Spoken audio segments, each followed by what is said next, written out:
vocês, então, na primeira aula, nós trabalhamos ali, nós vimos a questão das teorias da evolução, Lamarck, Darwin, vimos aí a questão do Enem, lembrando, né, que Lamarck...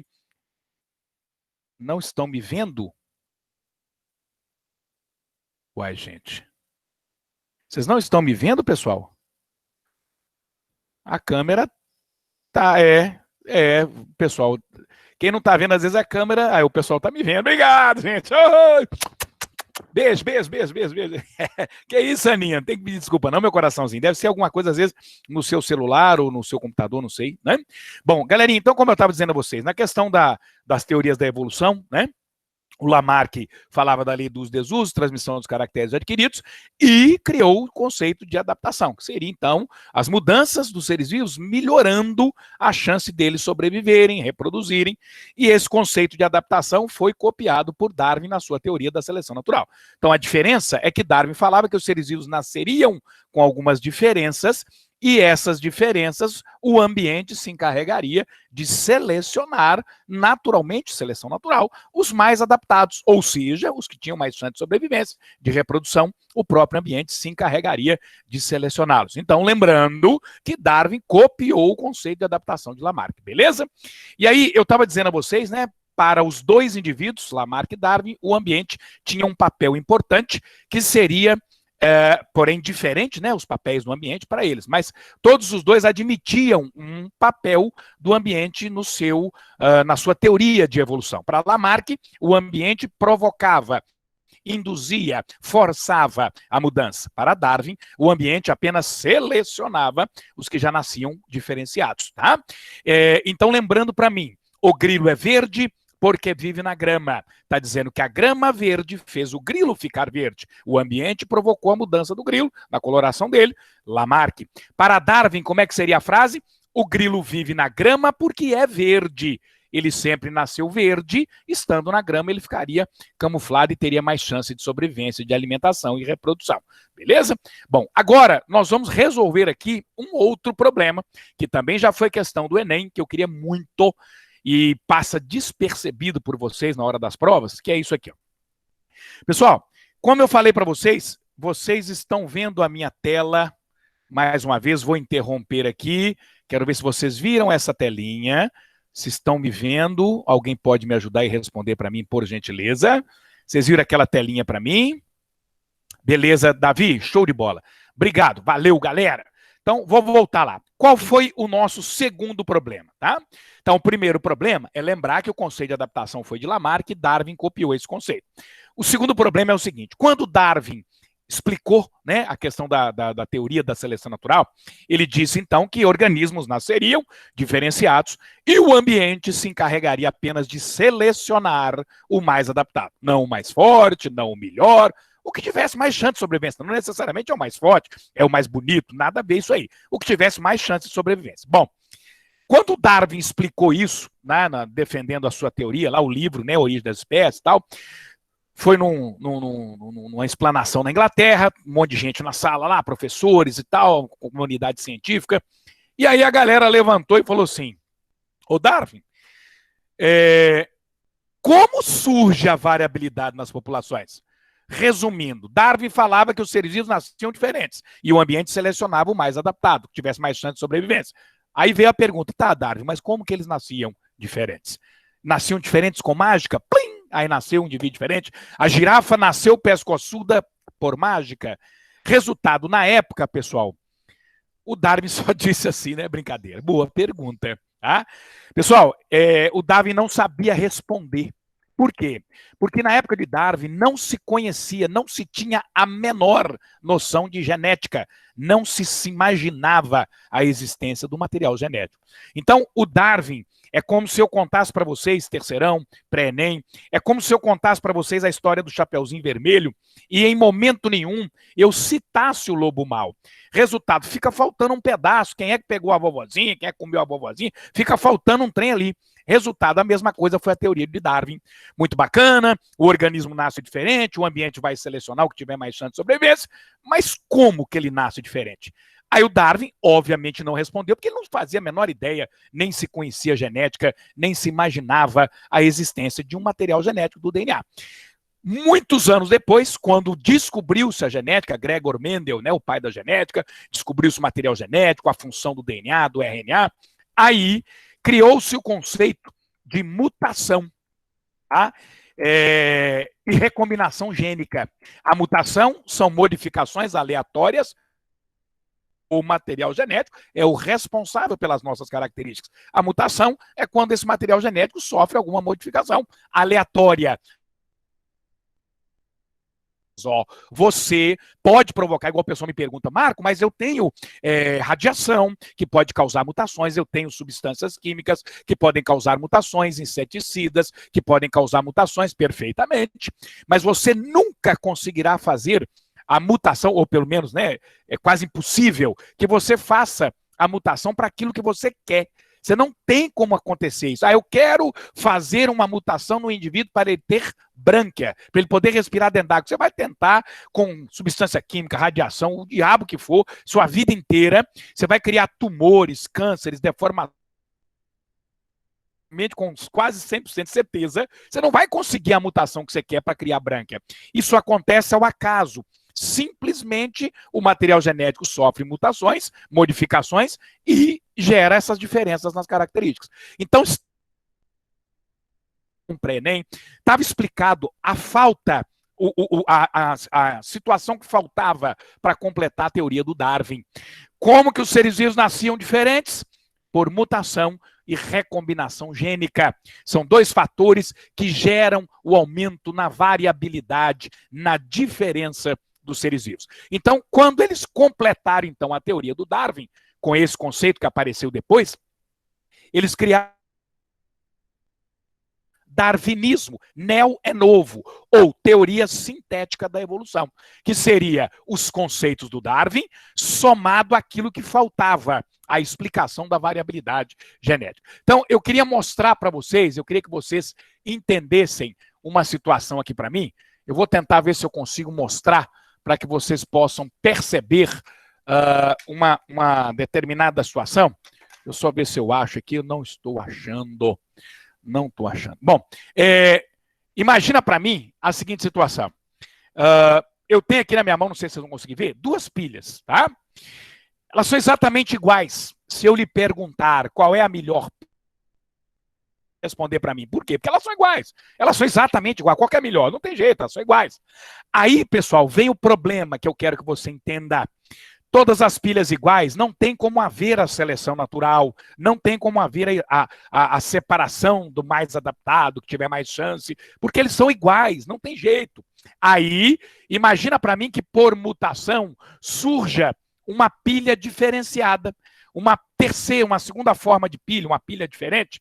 Supondo aqui para mim, desculpem, é porque eu não tenho outra pilha aqui agora, apareceu uma pilha aqui, ó, na forma de uma caneta, e essa pilha, por mutação, ela apareceu, e aí a galera fala assim, Marco, essa pilha aí na forma de caneta, ela é maior, ela aguenta carregar mais carga, ela dura mais tempo, vamos ficar com ela, tira a outra fora, ela é pequenininha, aguenta pouca carga, vamos tirar ela. Resultado, o que aconteceu aqui? Uma seleção natural. Primeiro veio a mutação, criando uma diferença, e aí com agora as diferenças, você pode determinar quem é mais adaptado. A pilha mais comprida, cabe mais carga, tem mais energia, dura mais, vamos ficar com ela, vamos eliminar a outra. Então, o que eu quero que você entenda? Para que a seleção natural possa funcionar, primeiro tem que haver a mutação, recombinação gênica, tem que haver a criação da variabilidade, tem que aparecer a diferença no ser vivo, para que então possa atuar a seleção natural.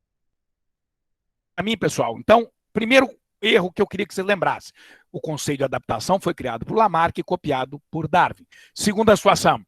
Em qualquer questão da prova do Enem que vocês forem fazer domingo, se cair biologia, cair evolução, se falar de Darwin e citar mutação, recombinação, material genético, pula fora. Darwin não sabia nada de mutação, de recombinação, de material genético, de DNA. Ele nem imaginava que isso existia. Então, atribuir ao Darwin mutação, recombinação, material genético, está errado. Pode pular fora, porque o Darwin não sabia nada de genética, porque ele nem imaginava que isso iria aparecer um dia aí, tá ok? Então, galerinha, para completar a teoria do Darwin, a mutação e a recombinação criam as diferenças para depois poder atuar a seleção natural. Um terceiro erro que eu quero que vocês entendam. Olha o que eu falei para vocês. Eu tenho aqui duas pilhas exatamente iguais. Pronto. Aí veio a mutação e criou uma outra pilha. Então agora eu tenho quantos tipos de pilha? 2. A mutação fez surgir uma nova forma de pilha. 2 pilhas diferentes.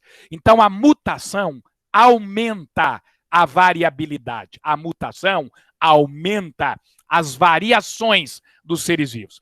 Aí vem a seleção natural, separa o mais. Então a seleção natural diminui a variabilidade dos seres vivos.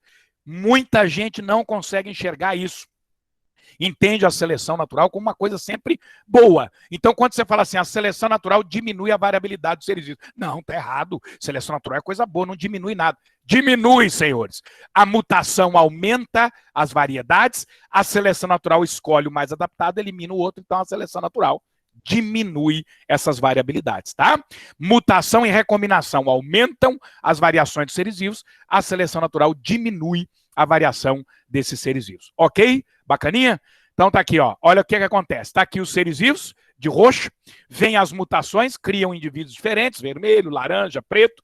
O meio ambiente seleciona o mais adaptado, olha lá, e elimina o restante deles. E aí você tem a tal da seleção natural aqui acontecendo. Beleza? Primeiro cria diferença, depois vem a seleção natural. Tranquilão? Bom, as mutações aqui ó, ocorrem ao acaso, você não tem como acontecer essas mutações, e os mecanismos de recombinação, crossing over, segregação dos cromossomos homólogos, fusão de gametas, tudo isso aí foi criado e desenvolvido pela genética depois da teoria de Darwin. Ok, galerinha? Show de bola? Bom, então tá aqui, ó, para vocês entenderem pelo amor de Deus. Se isso cair na prova e vocês errarem, eu vou atrás de vocês, hein? Por que a automedicação com antibióticos não é recomendado? Depois do câncer e da AIDS, um dos maiores infernos que a medicina vem enfrentando é a resistência de bactérias a antibióticos. Já estão sendo criadas chamadas de superbactérias, a da tuberculose, Mycobacterium tuberculosis é uma delas. E outras aí que já estão sendo chamadas, apelidadas de superbactéria. Aí está sendo criado super antibiótico, olha que beleza. Só que o trem é tão super antibiótico que ele pode matar o indivíduo antes de matar a bactéria. Então, esse super antibiótico ele tem que ser usado com muito cuidado, muita parcimônia, enfim. Então, o que acontece? Eu não aguento mais ver isso em prova, hein? As bactérias estão ficando resistentes ao antibiótico. O antibiótico está provocando a resistência das bactérias. O uso errado do antibiótico está causando a resistência. Não! As bactérias, elas já nascem resistentes por mutação durante a multiplicação delas. É uma taxa reprodutiva muito alta nas bactérias. Elas se reproduzem de forma rápida, a cada 30 minutos elas estão dobrando a quantidade delas. E aí, neste processo, é possível, e muito possível, que algumas bactérias já nasçam com mutação, com a modificação genética, e já nasçam resistentes a um determinado antibiótico. Qual foi, então, o problema? Se não é, Marco, o antibiótico que faz a bactéria ficar resistente, se não é o antibiótico que provoca a resistência dela, se não é o antibiótico que deixa ela resistente, qual é o problema? O problema é que o uso errado do antibiótico seleciona aquelas bactérias que já nasceram resistentes. Terceirão, pré-ENEM, cuidado com isso para mim. As bactérias já nascem resistentes. O uso incorreto do antibiótico, que é o que estava acontecendo com a gente aí, né? Todo mundo tomava antibiótico à vontade, comprava na farmácia, tomava assim, né? Todo mundo querendo dar uma de doutor, né? De médico, de farmacêutico. Então, se automedicava, tomava remédio à vontade. E isso causava a seleção das bactérias resistentes, tá? As bactérias, elas já nascem resistentes, pessoal. O uso aqui, ó, o uso indiscriminado do antibiótico promove a seleção delas. Não é o remédio que causou a mutação delas, não é o remédio que fez ela ficar resistente, não é o remédio que provoca a resistência dela. Ela já nasce resistente. O uso errado do medicamento causa a seleção, tá? A mutação, a recombinação gênica faz com que a bactéria nasça já com essa resistência. Aí vem uma pergunta óbvia. Então tá aqui só para vocês verem, ó, o que aconteceria, porque eu acho que todo mundo deve perguntar isso aí, ou deve ficar se perguntando, né? Imagina que para mim, pessoal, nessa primeira situação aqui, ó, que seja uma colônia de bactérias na minha garganta. Marco Antônio aqui, ó. Aí as bactérias pretinhas, por mutação, elas já nasceram aqui, ó, 2 bactérias verdes. 2 bactérias resistentes, por exemplo, ao antibiótico amoxicilina, famoso amoxicilina aí, tá? Nasceram aqui na minha garganta, elas já estão lá, eu tô com a infecção de garganta, e apareceu aqui a amoxicilina, 2 bactérias resistentes à amoxicilina.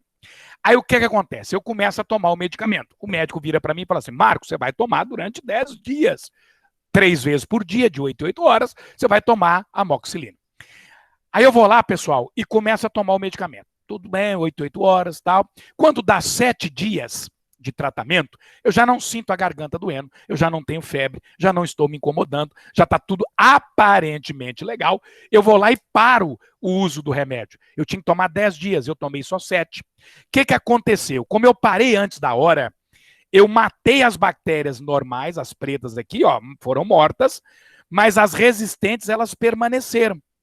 Porque eu parei antes da hora. Vou chegar lá no que vocês querem. Elas permaneceram, elas se reproduziram muito rapidamente. Quando eu tiver uma segunda infecção na garganta, será totalmente por bactérias resistentes à amoxicilina. Esse antibiótico não vai resolver e eu terei que trocar por um mais forte. Aí o cara fala assim, peraí, mas então, se essa bactéria já nasceu resistente, se ela já estava na sua garganta resistente à amoxicilina, o que adiantaria você tomar 10 dias? Ela já estava resistente. Pois é. Tem um ditado que diz, água mole em pedra dura, tanto bate até que fura. Terceirão, a bactéria nasceu resistente, a verdinha, ela já nasceu resistente à amoxicilina. Porém, se eu descarregar antibióticos em cima dela com uma constância, ela também morre. Mesmo, ela é resistente, mas não é resistente. É resistente. Então, o que acontece, galerinha? O médico, ele sabe que com 7 dias, por exemplo, você estaria curado. Mas ele não é Deus, ele não sabe se tem bactéria resistente na sua garganta. Não tem jeito de saber. Então, o que o médico, só que ele não explica isso para você, tá? Mas a verdade é essa. Com 7 dias, você está curado. Porém, eu sou médico, não sei se tem bactéria resistente na sua garganta, eu mando você tomar mais 3 dias, completando 10 dias. Ou seja, para que serve esses mais 3 dias? Por que não para nos 7 dias, manda tomar 10? Porque se tiver alguma resistente, com mais 3 dias de socando antibiótico nelas, elas morrem também. Então é isso que a gente quer que vocês entendam. O uso errado do medicamento é que causou a seleção. Se todo mundo usasse o medicamento de maneira correta, não haveria mais bactérias resistentes ao antibiótico. Foi o que aconteceu com a bactéria da tuberculose. A tuberculose era tratada com penicilina. Você tomava 14 dias de penicilina e curava da tuberculose. Só que nego parava antes da hora, porque começava a respirar melhor. Ao invés de tomar 14 dias, tomava 10, tomava 11 e parava o tratamento. Aí, resultado, aquelas bactérias resistentes, elas não morreram e se multiplicam e são transmitidas por outras pessoas, já com a carga genética de resistência ao antibiótico. Isso foi sendo feito ao longo dos anos, hoje a bactéria está resistente a todos os antibióticos que a gente conhece. Beleza? Então, entenda. Inseto resistente a inseticida, mesma coisa. Foi o inseticida que fez o inseto ficar resistente? Não. Foi o inseticida que provocou a resistência? Não. Foi o inseticida que causou a mutação no inseto? Não. Eles já nascem resistentes. O uso incorreto, indiscriminado do inseticida é que causa a resistência, a seleção, perdão, desse, tá? Então aqui, ó, enquanto os antibióticos induzem mutações em bactérias, o DDT provoca insetos. Você concorda com essa afirmativa? Questão da FUVEST. O antibiótico induz a mutação e o inseticida induz a mutação no inseto. Tá certo? Não! O antibiótico, o inseticida não provoca mutação, eles não causam a mutação. Eles simplesmente provocam uma seleção. Ah, nem os antibióticos, nem o DDT induzem mutações. Eles apenas selecionam os que já nasceram resistentes. Ô Marco, agora, por exemplo, o médico mandou eu tomar 10 dias de antibiótico. Beleza. Aí eu tomei os 10 dias. E se não tivesse nenhuma resistente lá dentro? Beleza. Você tomou 3 dias a mais de antibiótico, ao invés de 7, você tomou os 10. Você tomou direitinho. Se tiver resistente, ela morre. Se não tiver resistente, é isso aí. Pelo menos você tomou e garantir, porque o médico não tem como adivinhar, ele não é Deus. Eu vou te dar antibiótico e, ó, eu estou sentindo que não tem bactéria resistente na sua garganta, então você só vai tomar 7 dias. Ó, agora eu estou sentindo que você tem bactéria resistente, então você vai tomar 10 dias. Isso não existe. Então ele dá o padrão. 10 dias para todo mundo, com 7 dias você estaria curado, mas se tiver alguma resistente, mais 3 dias de tomada de antibiótico vai matar também a resistente, porque ela não vai aguentar descarga de antibiótico com mais dias ali. Beleza, galera? Show de bola? Então, antibiótico e inseticida não provoca mutação, não causa resistência, não força resistência. Eles já nascem resistentes porque sofreram mutação ou recombinação gênica, eles já nascem diferenciados. O uso errado provoca a seleção deles. Ok aqui? Bom, e aí nós temos aqui essas questões, vão para vocês, tá? Já estou enviando aqui, já enviei, já o Felipe vai disponibilizar aí para vocês. Aqui, pessoal, seriam as provas da evolução, tá? Como eu disse a vocês, contra fatos não há argumentos. Nós temos aí situações que comprovam a ocorrência da evolução, tá? Os fósseis, resto de animal e planta conservado pelo tempo, eles provam a ocorrência da evolução. Tá? Você tem restos de animais que provam que os seres vivos se modificaram ao longo do tempo. Você tem como provar isso aí, né, através dos fósseis, né? Por exemplo, aqui o tigre dente de sabre, é o tamanho da presa do bicho, e não temos mais esse animal. Então prova que houve uma evolução, uma modificação deles aí. O fóssil é uma prova da evolução, beleza? Nós temos anatomia, pessoal, órgãos homólogos, órgãos vestigiais, perdão, são órgãos que têm função no organismo e não têm outro do mesmo grupo. Quer ver? O famoso apêndice aqui, ó, secal, aquela bexiguinha no intestino grosso. Para coelhos, que são mamíferos, coelho é mamífero, no coelho o apêndice ajuda a digerir celulose. Ele concentra bactérias que vão ajudar na digestão da celulose para o coelho. Para nós, seres humanos, que também somos mamíferos, não precisamos do apêndice, ele não tem função para a gente. Então, repare, você tem um apêndice com função no coelho, mamífero, e que não tem função no ser humano, que também é mamífero. Somos do mesmo grupo, porém, a função, ela perdeu-se. Prova uma evolução. São todos dois animais mamíferos, só que no coelho o apêndice tem função, para nós ele não tem. Tá? Outro exemplo, o cóccix, aquele último ossinho ali no rego, lá no reguinho, né? No gato ali cresce o rabo. Para nós, esse osso não tem função. E nós não precisamos de rabo, graças a Deus, né? Pelo menos imagina-se que não precisa. Então, o rabo do gato é para equilíbrio. O nosso equilíbrio é dado pelo braço. Nós andamos em 2 pernas, o rabo não tem mais função, o braço vai assumir a função do equilíbrio. Então, o nosso cóccix não tem a função de formar o rabo. Mas no gato, no cachorro, são mamíferos, o cóccix deles é que gera o rabo, a cauda deles, ok? Galerinha, nós temos aqui o tal do órgão homólogo e análogo. Aqui eu queria que você tomasse cuidado para mim, tá? É um outro probleminha que vocês erram em prova. Galerinha, órgão homólogo são aqueles órgãos que têm a mesma origem embrionária, são feitos da mesma coisa, mas a função que eles desempenham podem ser diferentes. Não entendi, Marco? Olha aqui para mim, o braço do homem e a nadadeira de uma baleia. O braço do homem é feito de osso. A nadadeira peitoral, aquela grandona da baleia, se você descascar a pele ali, você vai encontrar uma mão com 5 dedos, igual o nosso aqui, ó, só que grandões, tá? 5 dedinhos. Aí, resultado, o braço do homem é feito de osso. A nadadeira da baleia também é feita de osso. Então, elas têm a mesma origem embrionária, elas têm a mesma origem biológica, mas a função é diferente. O braço do homem é para pegar e a nadadeira da baleia é para nadar. Isso é órgão homólogo. O órgão análogo, pessoal, ele tem a origem embrionária diferente, eles são feitos de coisas diferentes, mas a função que eles fazem é a mesma. Não entendi? Asa do pássaro e asa da mosca. A asa do pássaro tem osso. A asa da mosca não tem. Então, eles têm origem embrionária diferentes. Mas as duas asas servem para voar. A função que eles fazem é igual. Então, se tiver a mesma origem embrionária, se for feito da mesma coisa, e a função podendo ser diferente, homólogo, forem feitos de coisas diferentes, mas a função desempenhada é igual, o órgão é análogo. Vamos dar um exemplo? Mais um aqui. Se eu pegar, por exemplo, a pata traseira do coelho e a pata traseira de um grilo, são exemplos de órgãos o quê? Análogos. A pata do coelho tem osso. A pata do grilo não tem osso. Então são feitos de coisas diferentes, origem embrionária diferente. Mas as duas patas traseiras servem para o animal saltar, pular, dar pulos. Então o coelho e o grilo dão pulos com a pata traseira. A função é igual, mas a origem embrionária é diferente. Órgão análogo. Quer ver um outro exemplo?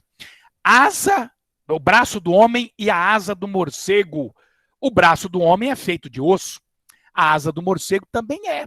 A asa do morcego é a mão dele. Aqui, ó. Isso aqui são os dedos dele, ó, os dedos do morcego, que são compridos e são ligados por uma pele. Então a asa do morcego é osso, o braço do homem é osso, tem a mesma origem embrionária, mas a função é diferente. A asa do morcego para voar e o braço do homem para pegar os objetos. Ok aqui? Então vamos ao problema, beleza? Origem embrionária igual, função podendo ser diferente, homólogo. Origem embrionária diferente, função sendo igual, análogo. Ô Marco, e se eu pegar a asa do morcego e a asa do pássaro? É homólogo ou é análogo? Opa! Asa do morcego é osso. Asa do pássaro é osso. Então eles têm a mesma origem embrionária. E as duas asas servem para voar. A função é uma mistura homólogo com análogo, homonálogo? Não, tá? Asa do pássaro e asa do morcego foi questão de prova, deu confusão. Os dois são feitos de ossos, portanto, órgão homólogo. Mas como assim? Se você acompanhar para mim aqui, está escrito no slide. Mesma origem embrionária, então as duas asas do morcego e do pássaro têm osso. A função pode não ser igual. Se for igual, não tem problema. Pode não ser igual. Você tem que olhar a origem embrionária. Se for feito da mesma coisa, é homólogo. Se for feito de coisa diferente, é análogo. Beleza? A questão da função, ela pode te confundir. Então, olhe, basicamente, a origem embrionária. É feito da mesma coisa? É tudo feito de osso? Pronto. Então, é homólogo. É feito de coisa diferente? Análogo.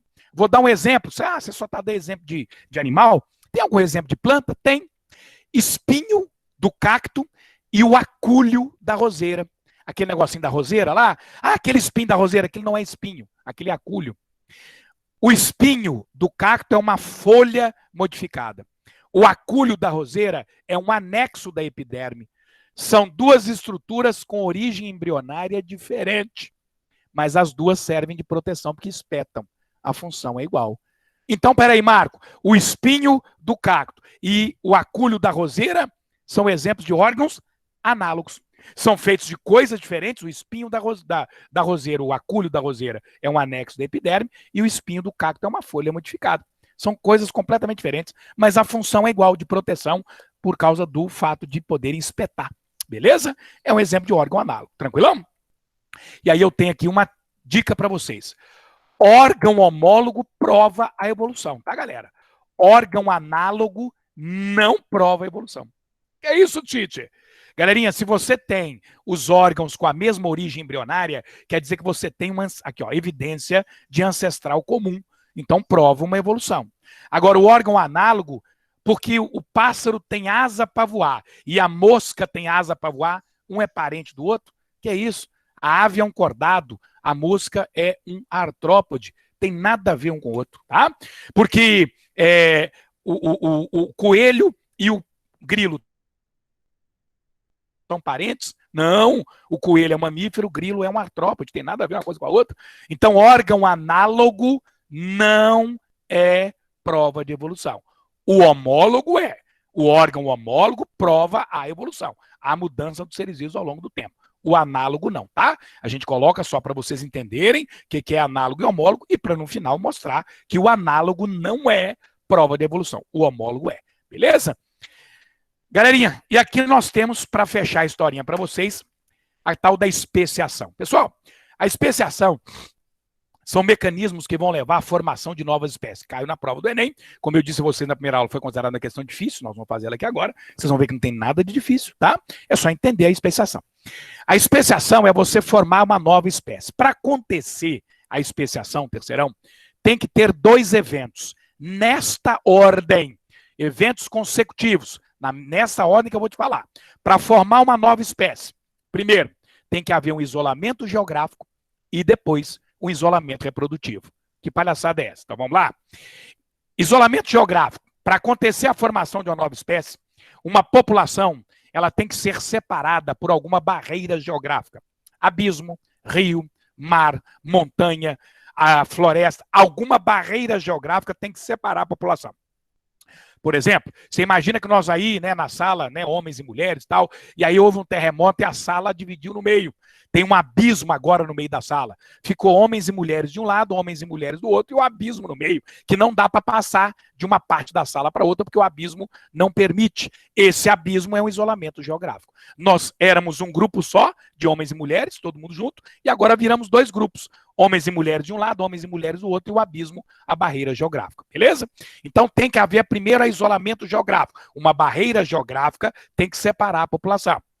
Depois, durante essa separação da população, que tem que demorar muitos milhares de anos, aí tem que acontecer o isolamento reprodutivo. É isso que caiu na prova do Enem. O que é isso? Durante essa separação, pessoal, tem que haver mutações, recombinações genéticas nos grupos de um lado e do outro, que foram separados pelo abismo, tem que haver modificações de forma que, se um dia esses dois grupos voltarem a se encontrar, acharem uma maneira de atravessar o abismo, eles não consigam mais cruzar entre eles. O grupo da esquerda não consiga mais cruzar com o da direita. Ou podem até cruzar, mas vão deixar somente descendentes estéreis. Aí eles se tornaram duas espécies diferentes, o isolamento reprodutivo. Então, primeiro, tem que separar a população por alguma barreira geográfica. Depois, durante essa separação, tem que haver mutações, recombinações, modificações que impeçam que eles voltem a ter cruzamentos normais outra vez. Vou dar um exemplo muito claro disso aí. Nós temos uma espécie de cobra chamada jararaca, e essa jararaca, durante a Pangeia, a separação dos continentes, um grupo, né, de jararacas ficou preso na ilha que hoje você chama de Fernando de Noronha. E um grupo, a jararaca comum, aqui no continente. Resultado, essa jararaca de Fernando de Noronha, ao longo dos milhares de anos, ela foi sofrendo modificações, mutações, recombinações, e hoje ela é chamada de jararaca ilhoa, ou jararaca albina. Ela é a maior cobra venenosa do Brasil, ela não é a cobra mais venenosa, é a maior cobra venenosa. Só é encontrado em Fernando de Noronha. Ela tem as escamas todas claras. Se eu pegar hoje a jararaca ilhoa e colocar com a jararaca do continente, que era uma coisa só antigamente, era o mesmo grupo, só que aí foi separado a ilha, né, o mar foi a barreira geográfica. Se eu colocar elas juntas, elas não se cruzam mais. Elas não têm mais como cruzar uma com a outra. Elas têm incompatibilidade. Resultado, era um grupo só. Agora viraram dois grupos porque não conseguem se cruzar. Resultado, tornaram-se duas espécies diferentes. Beleza? Então, primeiro, isolamento geográfico. Depois, o isolamento reprodutivo. Ok? Bacaninha? Então, para eu saber se viraram duas espécies, é só botar para cruzar. Se continuarem cruzando normalmente, deixando descendentes férteis, eles ainda pertencem à mesma espécie. Agora, se eu separei o grupo durante milhares de anos, coloquei junto e eles não conseguem mais cruzar, ou só deixam descendentes estéreis, significa que se tornaram espécies diferentes. Ok aqui? Bom, então eu queria que você entendesse isso aqui para mim. Tá? Antes de eu te mostrar a questão do Enem, deixa eu achar aqui. Essa perguntinha aqui. Vamos, meu filho, vamos que minha aula está acabando. Socorro! Aqui, ó. Antes de eu te mostrar a questão do Enem, uma pergunta rápida. A espécie humana, hoje, se vocês me entenderam, eu vou interromper aqui a minha apresentação. Eu queria rapidamente que você me dissesse que minha aula está acabando, eu preciso resolver a questão do Enem. Vou mandar os slides todos para vocês, pode ficar tranquilo, tá, Lara? A pergunta que eu quero que alguém me responda. Hoje, a espécie humana pode, hoje, passar por processo de especiação ou não pode? A espécie humana poderá sofrer especiação ou não pode sofrer especiação? A espécie humana. Alguém consegue responder isso para mim? Vamos que minha aula está acabando. Por que não, Vanessinha? Detona, minha filha. Por que não, meu anjo?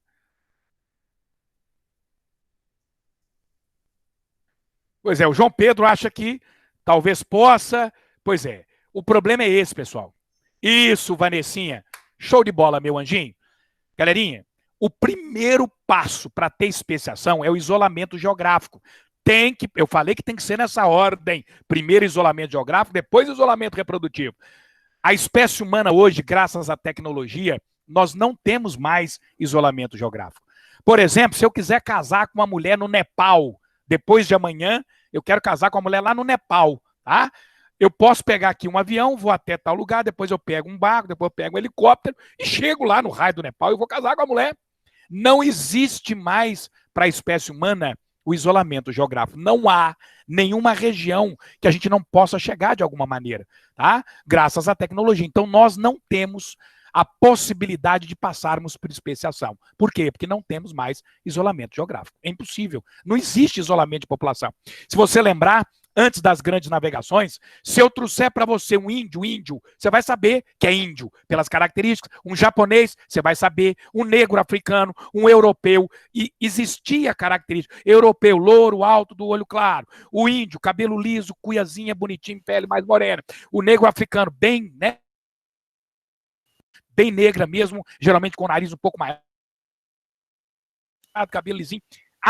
Estava começando a haver a especiação, a diferenciação dos indivíduos, mas aí veio as grandes navegações e começou a juntar os continentes, a descobrir os continentes, e aí foram misturando todo mundo, não tem mais a especiação, beleza?